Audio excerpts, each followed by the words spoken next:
But more fundamentally, what is at the root of the undemocratic parliamentary system that unfortunately we're burdened with in Ottawa, and which affects us all intimately, is the fact that we don't have a system of proportional representation in the House of Commons. Most other democracies of the world enjoy a system of proportional representation. I stand solidly behind the mixed method type of proportional representation and have been doing so since the year 2000. But alas, time? Andrew Telegdi. Stephen Harper demonized minority governments. But that wasn't always so. Take a look at the government of Mike Pearson, who governed less time than Stephen Harper did, but was able to pass legislation, help create the flag, establish the Canada Pension Plan, give Medicare, which was applied nationally. He worked with Tommy Douglas doing that. He did it through cooperation. He established also the Guaranteed Income Supplement. Under Paul Martin, we had minority government.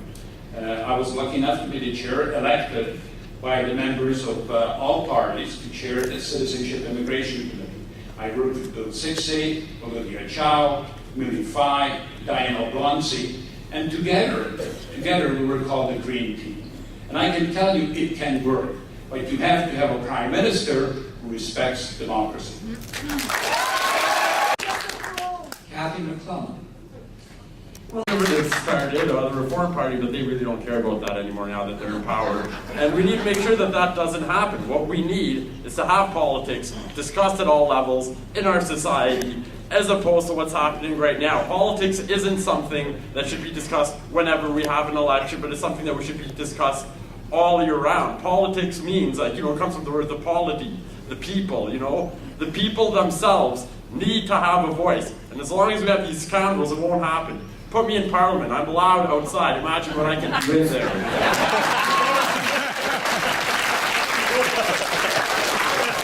It was uniquely absent from that debate, which was the Conservative Party.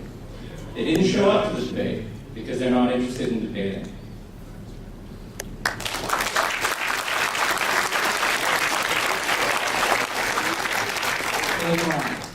I agree with what's been said. I think there needs to be a new tone set in Parliament for Ottawa, and I think it's going to be an NDP government that changes that tone. The NDP has a history of working with parties to bring healthcare to this country and many other acts that have benefited and strengthened the position of Canadian families. An NDP government will reach across the aisle to make sure that all voices are heard. So if we want change, and if we want a new tone, and if we want politics to work for all of us, not just some of us, I would encourage you to vote NDP and make me your next MP. Thank you.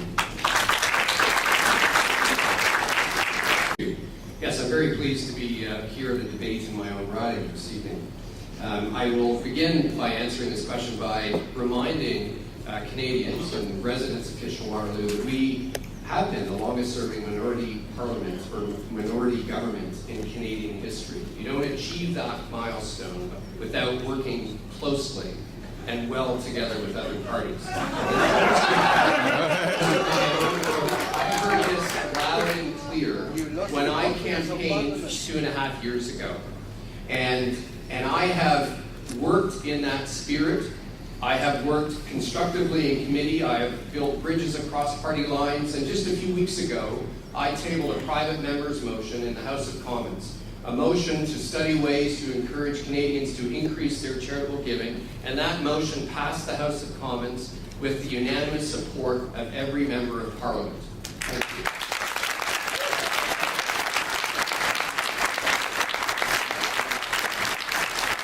Thanks very much. We'll move on to the next part of the evening, to questions from... Question, if I could ask. Yeah, could we have just some quiet in the room so we can get the online question asked? Yes, the online question comes. I personally favor a system that they practice in Australia, and it's called the preferential ballot. And what it means that if you have 4 candidates running, you got 3 votes. So that way you can vote your heart on the one hand and protect yourself from your worst fears.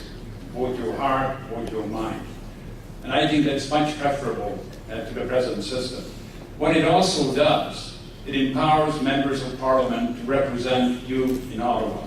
The problem I see with the proportional representation system, the party leader has too much power. The prime minister has too much power. And what we have to establish is the strength of the member of parliament representing a constituency, and cut back on the power of the prime minister and the party leaders. And you can do it by proportional representation.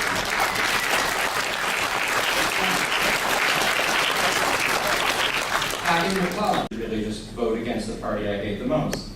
And I think the problem with it is that it forces citizens to be dishonest. It forces you to do something that you don't completely believe in. It's a half-hearted vote.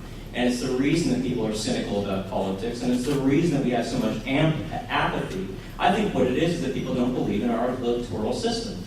So I'm for alternative vote, I'm for PR, I'm for anything that stops strategic voting, because people should be able to vote with their hearts and with their minds, what they really believe in.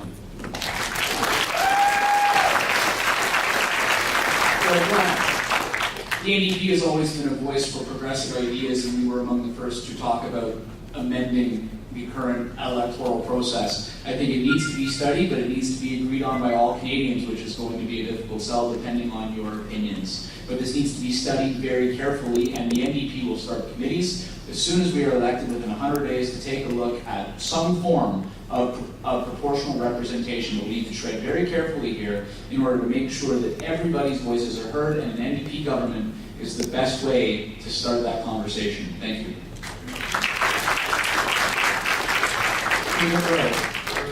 Thank you.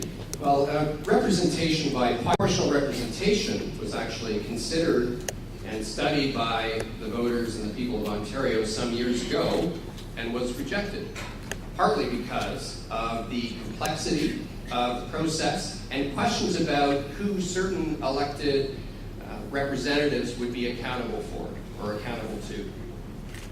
We will ensure continued democratic reform by passing C-12, which will ensure continued representation by population so that Ontario, BC, and Alberta, the provinces that are growing in population, have the right number of representatives in Parliament. I don't think $30 billion for a jet that isn't built yet is a good idea. And I don't think that this election is contempt for Canadians. How do we restore the confidence of the rest of the world in us? We restore confidence within Canada. And we do that first by recognizing that the contempt motion was affirmed by the Speaker of the House. Stop this lie that this is an unwanted election. Elections are something that people all over the world wish they could have. People are fighting just to have rules like this in their country. Bill Brown.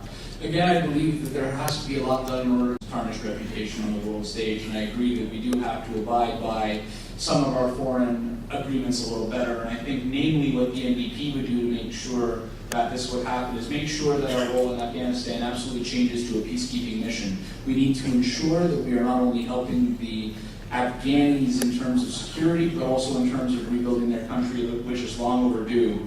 I heard the issue of Israel mentioned. The NDP is certainly working towards being a neutral voice at the UN to support both sides in this debate. There must be a peaceful resolution. And finally, we need to restore Canada's international aid budget, and what the NDP has promised to do is increase our budget to 0.7% of GDP, where it has been historically in the past, in order so that we can better meet our obligations and restore our great reputation. Thank you. Well, Canada's place in the world is a very important issue for me as well.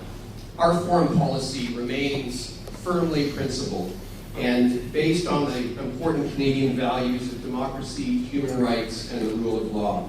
That's why Canada leads the G8 and the G20. That's why Canada responded so quickly and effectively to the devastating earthquake in Haiti with such swift humanitarian measures.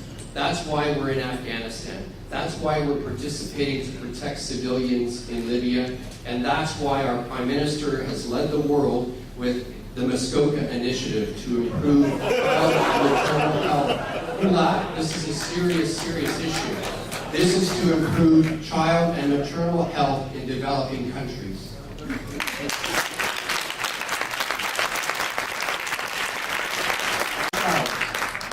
I want to remind the members of our panel, and don't have to remind the members of the audience, I would imagine, that the real reason why we're in Afghanistan at all is to protect Canada's economic interests. We are sacrificing Canadian lives so that Canadian corporations can benefit from the extraction of resources from Afghanistan, which also serves as a conduit for the resources involved in Central Asia. But to the question, the issue is, to what extent can Canada recoup its blemished image on the world stage?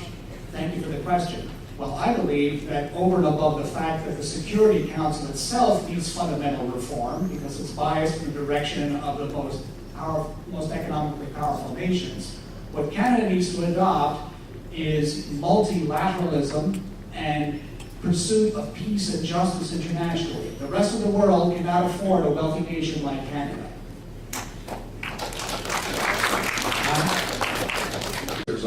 Prime Minister Craig Chen sent me to Hungary, and my mission was to secure Hungary's support for Canada to the Security Council.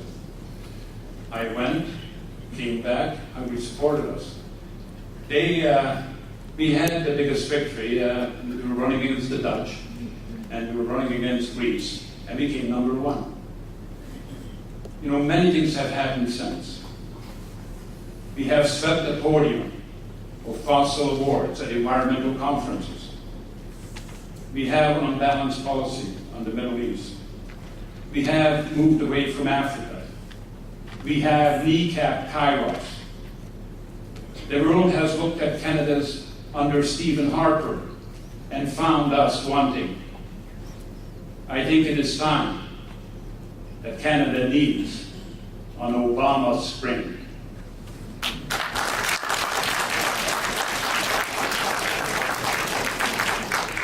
I would assess the needs of the country. I realize that we're not the United States and we don't need strike fighters. And I'd buy a plane that could help us defend our Arctic sovereignty. And I'd open that to competition. And I'd publish the prices that we're paying for.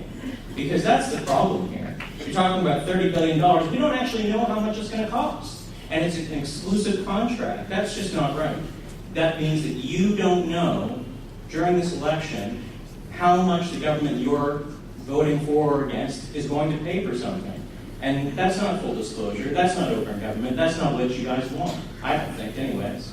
So that's what I'd do. I would open it up to competition, and I would really assess Canada's needs and see what we need. Do we need strike fighters that can bomb Afghanistan? I don't think so.